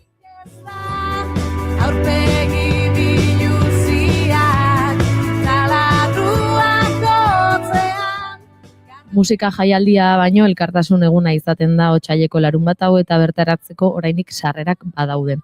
Presoen etxeratze prozesuak duintzea helburu duen festako antolatzaileek iaz aditzera eman zuten gainera, lapurreta bat jasan zutela eta honek hainbat mugimendu baldintzatu zitzazkeela, baina 10. edizioa antolatzeko ez da traba izan. Guzti honen inguruan gauza gehiago argitzeko gurean dugu gaur Igor Galartza antolatzaileetako bat, egun hon eta ongi etorri Igor. Kaixo, egun hon guztioi. Bueno, nik Igor, utziko dizut orain momentutxo bat Goiurirekin egiten ditugulako elkarrezketak baino lehen 2 galdera, eta gero ja sartuko gara elkarrezketan ondo. Hauek dira bigarren kafeko 2 galdera ofizialak, nik 2 egingo ditut, baina zuk bakarra erantzun behar duzu. Bietako bat aukeratu eta hori erantzun. Lehenengo galdera da, imaginatu etortzen dela orain zinema zuzendari bat, eta esaten dizula, Igor, zure bizitzari buruzko pelikula bat egingo dut. Baina ezin dut kontatu jaio zinenetik orain artekoa. Konta dezaket soilik zure bizitzako etapa pasarte zehatz bat.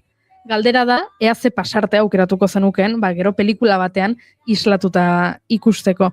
Hori da lehenengo galdera. Eta bigarren galdera da, hau laburragoa, ea nola irudikatzen duzun, edo nola gustatuko litzaizuken behintzat izatea zure funerala, zure hileta. Esan bezala nik 2 galderak egin ditut, eta oraintzuk aukeratu zein erantzun nahi duzun, hiletarena edo pelikularena. Bueno, ez zait niri buruz hitz egitea gustatzen, beraz, gustatuko litzaidake 40 minutu rock bezalako jaialde batekin ospatzea nire hileta. Izango litzateke alde batetik gauzak ondo egin ditudanaren seinale, eta beste alde batetik, niri gustatzen zaidan bezala ospatzea bizitza, ez? Ospatuz eta ez negar eginez. Negar egitea ondo dago, baina batzuetan gauza politak ere gogoratu behar ditugu, eta festa apur baten bitartez, ondo dago.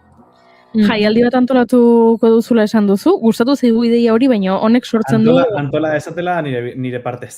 Ni hilda hongo naiz. Beste norbaitek antola dezala, baina sarrera kobratuta edo sarrera doainik? Doainik. Dena elkartasunaren alde. Osando, zoragarri.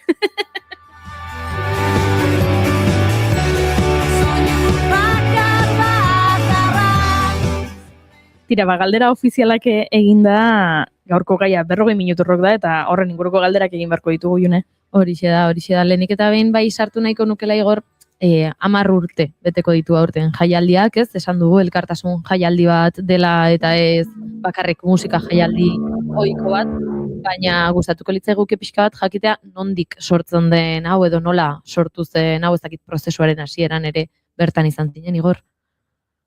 Nik nuen izan hasieran sormenean izateko aukera, egia da, aurretik beste belaunaldi bat edo beste talde bat egon zela, eta apurka egin den aldaketa bat izan da, ez? 10 urte esan duzu berez 11 dira, 2015an sortu zelako, pandemia medio edizio batzuk galdu genituen bitartean, baina bai, jaialdiak aurrekari batzuk izan zituen, izen berriarekin 2015 urtean atera ginen plazara, landako gunera, eta ordutik, euskal preso ieslari eta deportantuen egoera salatu, sozializatu eta sustengu ekonomikotzat lan hori egin genuen. Eta indarrandearekin gatoz, 10. edizio honetan, nobedadekin, eta nuen izan sortea bertan egoteko, baina, 10. honetan emintxe gaude. Aipatu duzu ez, helburuak eta beharrak izan direla oso finkatuta hasieratik ez, euskal presoen etxeratze prozesua, bai duintzeko, eta bai bertan daudenei ere laguntzeko sortutako proiektua dela, baina izango da ziurrenik jendea bertaratzen dena ez, jakin gabe ere noradoan eta jaialdi bat delakoan bakarrik. Bai, ez dakit zorionez edo zoritxarrez, ez dakit ondo oraindik nik pertsonalki non kokatu, baina egia da zorionez belaunaldi gazteek ez dutela bizi izan garai batean bizitako errepresio horiek, baina, garrantzitsua da belaunaldi guztiek egitea, beraien ekarpena alik eta alduten enean bintzat. 10 urte hauetan preso eta ieslaien egoera nabarmen aldatu da, ondorioz beharrak ere bai aldatu egin dira. Eta dispertsioak eragindako milaka kilometroen gastuak, defentsa juridikoak eta egun, gertatzen ari diren kaleratze prozesu horietan Arrera Elkartearen bidez eta bizi baldintza duinak lortzeko prozesu hori guztiak bere behar izan ekonomikoa dute eta behar izan sozial ere bai, eta nolabait gu gaztengana ere iritsi nahi dugu bide horretatik ez, oraindik existitzen dela iraganean asko sufritu izanaren ondorio hori eta ekarpen oro dela gaur egun oraindik beharrezko eta ezinbesteko. Eta kontuan hartuta ez, aipatu duzu ez badaudela belaunaldi berri hauek, agian ez dutenak jakingo ere izena nondik datorren, batzuk jakin badakigu, baina izango dira ez, 40 minutu horiek zer esan nahi dute? Igor. Urtero egiten diguten galdera da, sare sozialetan eta baina nahizuek, 40 minutu zergatik da, 40 minutuko kontzertuak direlako, eta, horra, azaldu behar da, berrogei minutu irauten du normalean kartzelan bisitak egoten direnean, 40 minutuko iraupena izaten dute, eta bide batez, gogora ere karri dezakegu 40 minutu sortu zen lehen biziko urte horretan, erabili genuen lema, 40 minutu milaka taupa da, kentzazpiren malen abestiari referentzia eginez, hortik etorri zen guztia, 40 minutuen kontzeptu hori, eta egia da gero eta bisita gutxiago direla zorionez, baina gure izaera eta mantentzen dugu, eta garaiak aldatu diren arren, 40 minutu deitzen jarraitzen dugu, eta lasai egon nahi dira jendea, sarrera esten duen jendea, normalean kontzertuak orduta 5, orduta 10, horrelako zerbait irauten dute, eta ez 40 minutu. Eta aipatu dugu ez, kontzertuak izaten direla ez, bi holtzatan banatuta inor, baldin badago, oraindik joan ez denik edo ezagutzen ez duenik jaialdi hau, bi holtza izaten dira landako gunearen punta bakoitzean, eta bueltaka ibiltzen da publikoa batzuetan korrika, beste batzuetan lasai pasatzen dira alde batetik bestera, dela brigadeloko ikusteko lehenengo ilara lortu nahi dela, edo zea maiz entzuteko lehenengo ilaran lortu nahi dela. Aurten badituzue ja izen batzuk botata kartelean ikusi ahal izan ditugu, baina pixkanaka joango dira izen gehiago ateratzen, gaur ikusi dugu sareetan agian sorpresaren bat edo egon daitekeela gaur gauean.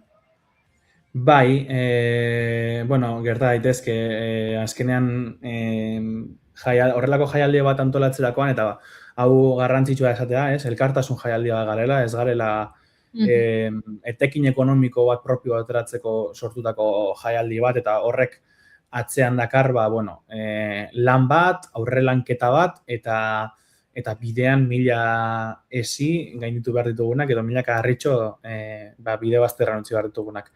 Eta, nobedaetako bat aurten izango da, bezperan, ostiralez, barikuan plateroenan Ruper Ordorikaren kontzertua izango dugula.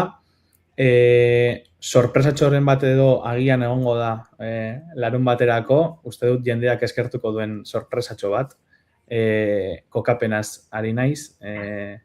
Orain arte jendeak ezagutu du holtza bi eta karpatxo bat, edo karpa bat, ez?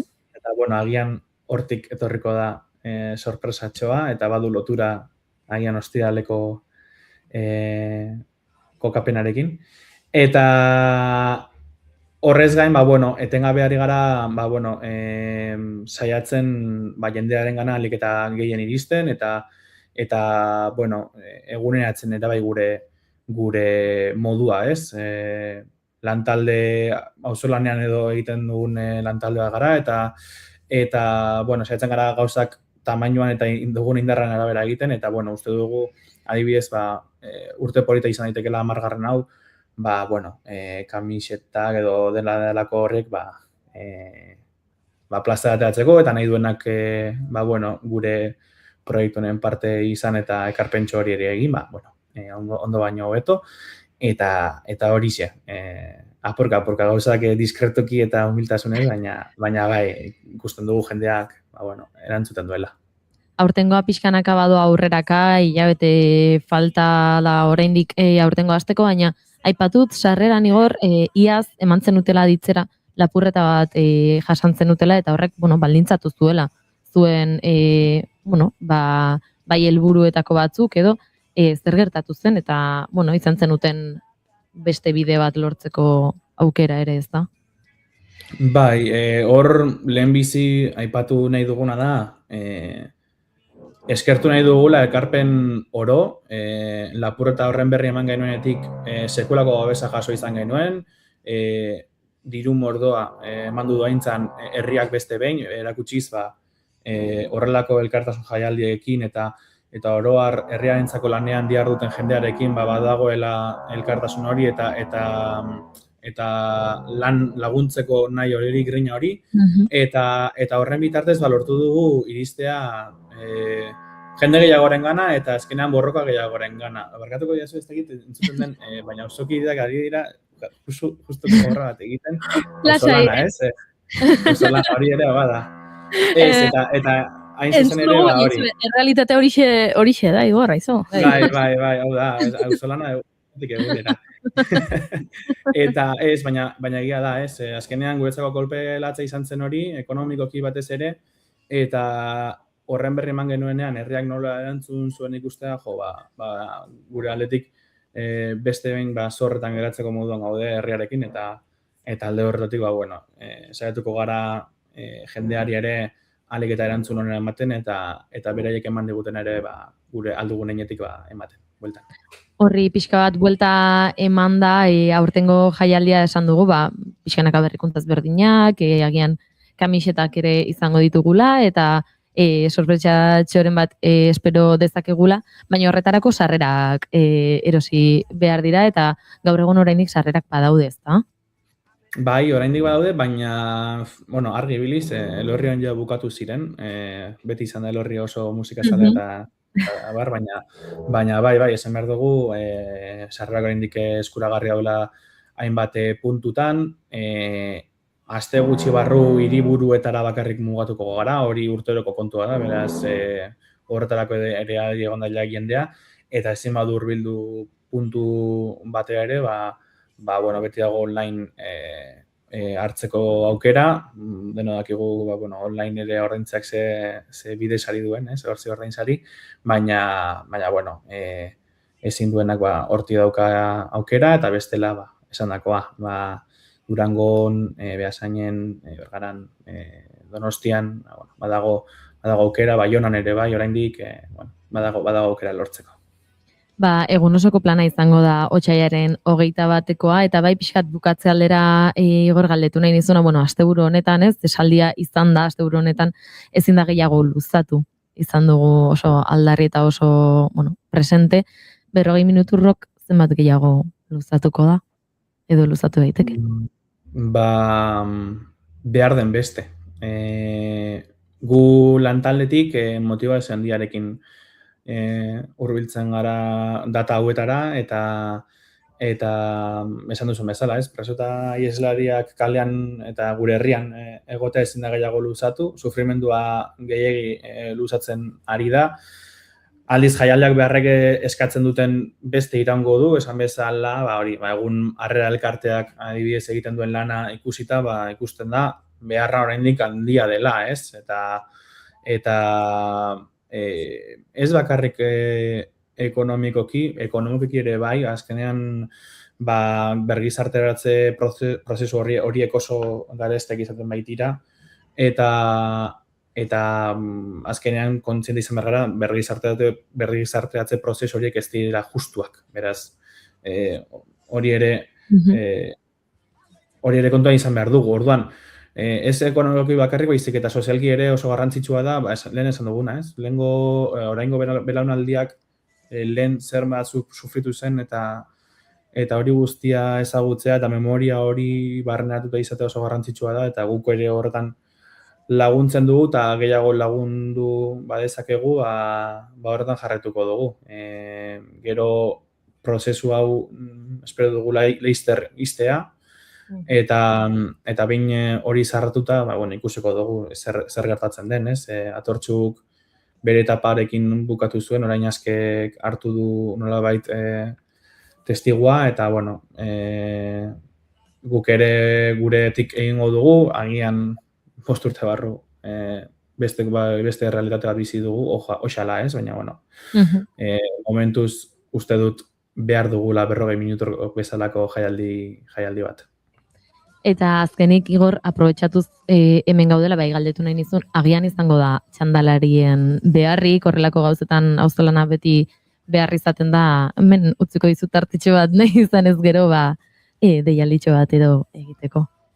Bai, urtero da beharrezkoa txandalarien lana, voluntario datorren hori gure eskerra eraz nirego aldez aurretik, azkenengo 11 urte hauetan voluntario etorri den jente horri, lehenbizi eskerrak, eta errepikatu gura badu oso ondo etorria dela, saiatzen gara voluntarioak zaintzen, badakigulako herri honen euskarri eta oinarri ezinbesteko bat dela, ezinbestekoena espada, eta animatzen dugu aurretik egin duena zein oraindik egin ez duen hori gugana hurbiltzea, inongo arazorik gabe txanda bate egin nahi duela esan dezala, eta guk beso zabalik hartuko dugu. Egia da, sortez edo zorionez, azkenengo urte batzuetan, igual agian bateren bat geratu dela txanda egin gabe, baina horrek ez du esan nahi lanik ez dagoenik.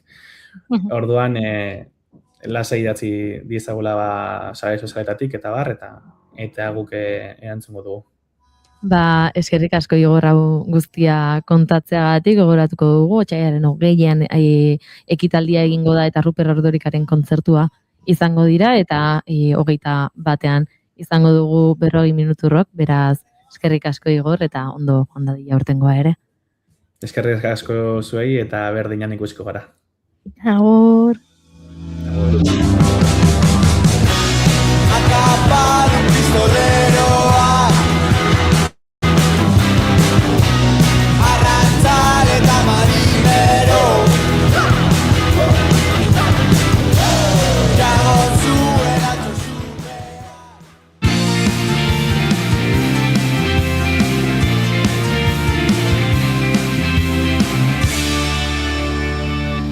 Bigarrenak ez direlako beti okerragoak, Bigarren kafea.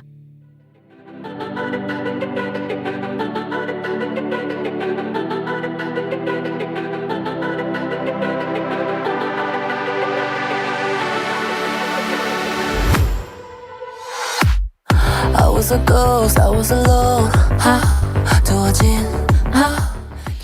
Aipatu dizugu lehenago, bart ospatu dituztela urtarriaren 11ako gauean urrezko globoak estatu batuetan, Los Angelesen, bertan izan dituztela telesaiak, saritzen dituztela pelikulak, eta urten lehenengo aldiz baita podcastak ere, naiz eta guk egiten ditugunak ez dituzten saritu. Now that's how Could that be your stage? I'm done.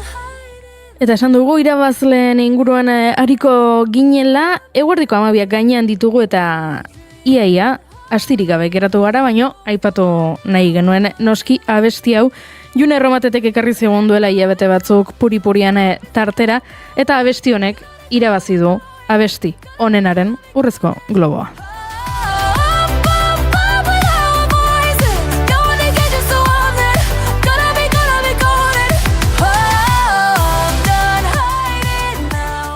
Izendapenen artean zeuden Miley Cyrusek Avatar pelikularako egindako kanta, Wicked pelikulako beste bi bat, Ariana Granderen eta bestea Cynthia Erivorena.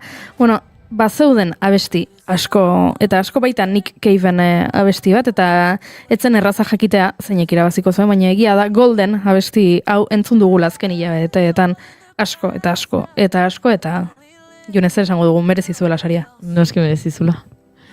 No more hiding, I'll be shining like I'm born to be.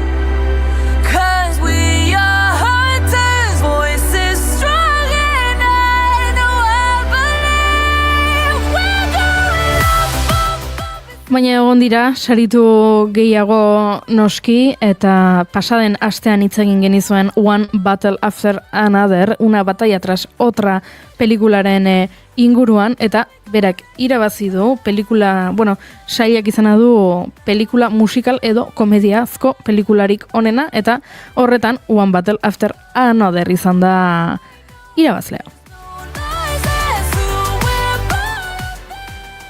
Abestia esan dizuegu Golden izan dela, eta Golden agertzen da K-pop Demon Hunters izeneko pelikulan, berak irabazi du, nola ez pelikula, animaziozko pelikula onenaren sarian, naiz eta antxe zeuden, ezagit, Disneyen apostu handiak adibidez, Helio edo Zootopia, baina K-popek.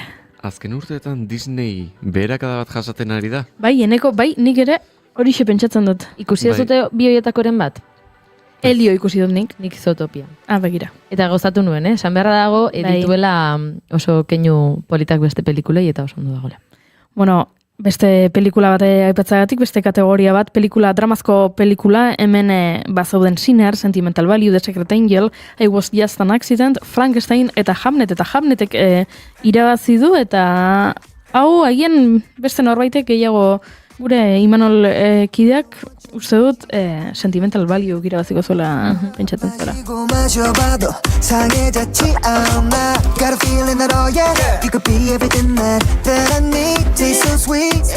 Hamletek irabazi zuen esan bezala dramazko pelikula honenaren saria, eta emakumezko aktore honenaren saria Hamleteko Jessie Buckleyk eraman zuen, hemen ere izan potente ugari izendapenetan, baino zorionak Jessie sekulako lana eginda, eta gizonen artean, dramazko pelikula batean aktore honena, Wagner Mourak The Secret Agenten gatik, berak irabazi zuen. Baina, aktore gehiago sarituak izan dira noski, Ross Byrnek If I Had Legs, I'd Kick You rengatik irabazi zuen, eta Timothy Chalametek Marty Supreme pelikularen gatiko. Oraindik ez dugu aipatu Marty Supreme pelikula, baino... Ez, ni haitu naiz pixka bat irakurtzen, eta, bueno, itxura ona dauka. Eta kritikak ere, oraingoz oso ona jaso ditu. Eta nik gogoakat, gainera, ni Timothy Chalamet, gustatzen zait aktore bezala. Adibidez, pasaren urtean, Akomplitak non pelikulan egin zuen lana ba. Bueno, niri gustatu zitzen, eta nik personaki gogoakat. Baita nik ere egia da marketing aldetik, bueno, sekulako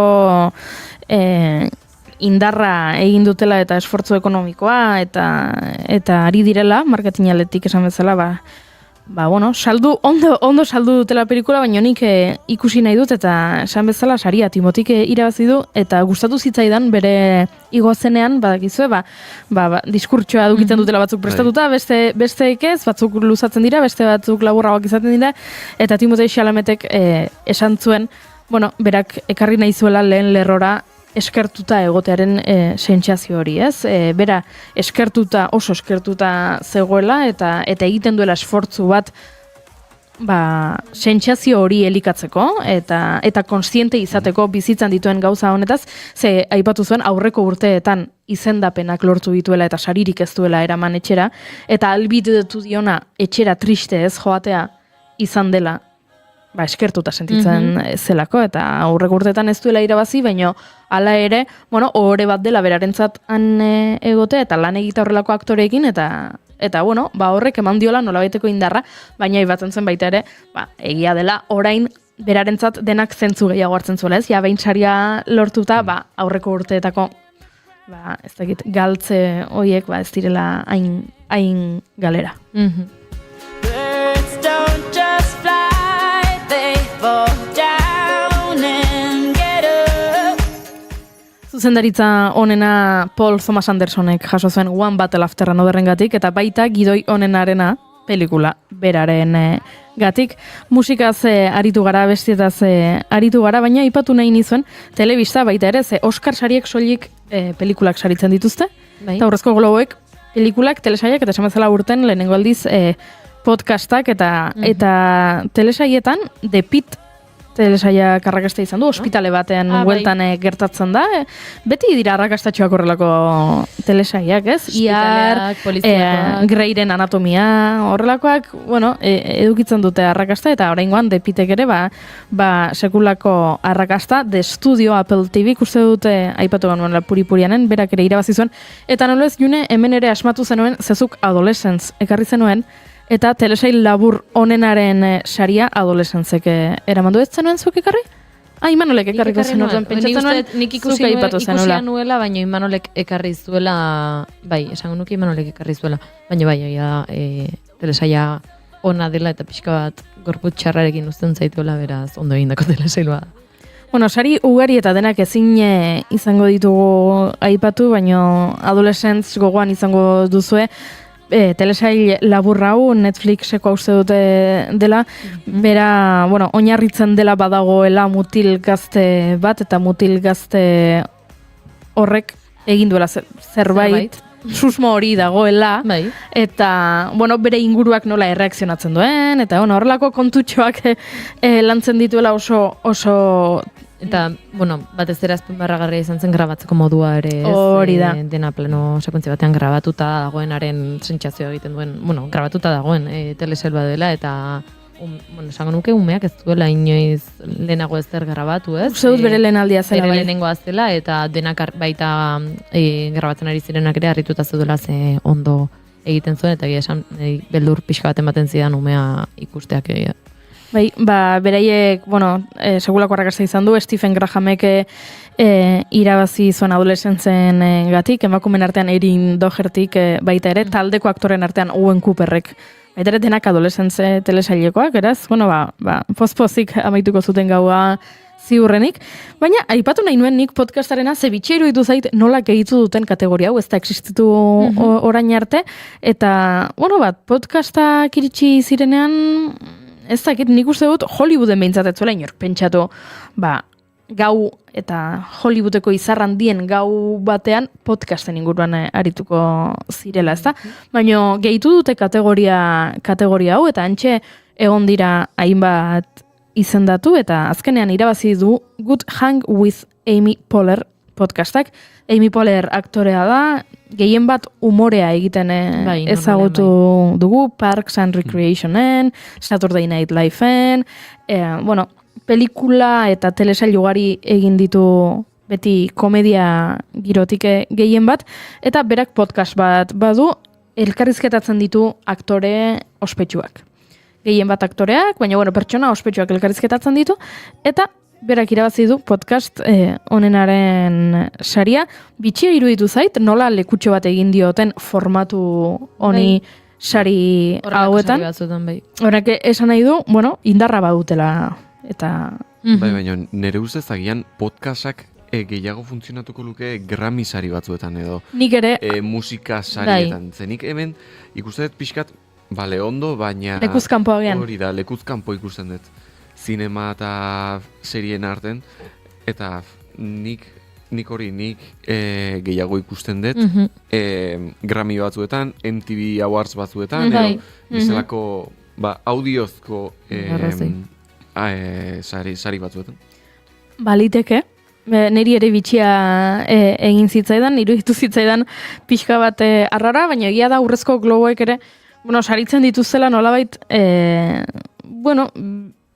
agian berritzaileak diren beste gauza batzuk baita ere, zeuzut, saritzen dutela baita ere, telebista bidez eskainitako stand-up emanaldi onena, ezta? Eta hori ere, berez, ez da telesail bat, ez da pelikula bat, baina lekua egiten diote komediari zentzu horretan baita ere, beraz. Nik uste dut horrelako sari banaketek ere behar dituztela berrikuntzak txertatu pixka bat, jarraitzeko oihartzun bat izaten, ze azkenean urtero banatzen dira, urtero askotan aurpegi berberak ikusten ditugu, ez? Aktore famatu asko behin eta berriz, antxe zegoen atzo Leonardo DiCaprio, antxe zegoen Julia Roberts, ez? Urtero ikusten ditugun pertsonak dira, eta, haizu podcastgintza saritzea guretzako beti izango da ona, ze guri gustatzen zaigu formatu hau, haizu. Egunen batean haien, irabaziko dugu urrezko globoren bat. Ez da gure helburua, entzule? Guk nahiago, hemen, zuek gure podcastak entzute eta horrekin konformatzen gara, baina, haizu, sariren bat, haian... Ondo legoke. Haian, ospatzeko arrazoia emango liguke, eta gizu, guri ospatze asko gustatzen zaigula, baina orain, agur esan behar dizuegu, ze iritsi dira, eguerdiko, 12, agur!